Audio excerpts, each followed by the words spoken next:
Here's a way you can practice riding in between narrow trees without having to go to narrow trees. If you have a wall, side of a building or the school, I put a chain down just where my tire is as my handlebar leans against the wall. You could use sidewalk chalk or any sort of line you could put on there. Now I know right where my wheel is going to be if I'm very close to that wall. Then I get on the bike, pedal around in a circle. As I approach my obstacle, I'm going to think about keeping my tire on that chain, knowing that I have plenty of room before I hit that wall with my handlebar. Sometimes you can wear a pair of gloves, it gives you a little more courage. The next time I come up to that obstacle, I'm going to see if I can get a little bit closer to the wall. I'm going to do that by leaning the bike over. My body kind of has to stay upright because I'm not going fast enough. But if you can practice leaning your bike to the side away from that wall, you can get your body closer to the wall.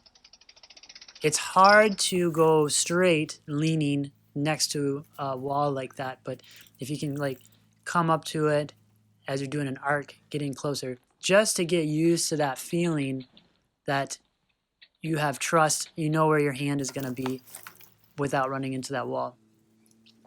It's also worth mentioning that my eyes are not looking at that wall. I'm looking straight ahead. That's our focus forward that we're practicing. My eyes are looking towards the end of my chain or the end of the line.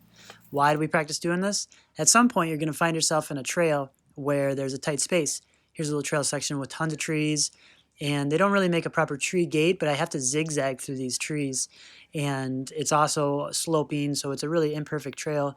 But when I lean, I can get around, I can get my bike around those trees without running into anything. So I do this a lot. I'm going back and forth, seeing if I can go a little bit faster. And the whole time, I'm not looking at the trees. I'm looking up ahead, focus forward, leaning that bike away from the trees, knowing where my wheels are, where my handlebars are, where my hands are, without really looking at any of those things. This is an easy drill you can do to increase your confidence going through trees on the off-road trails.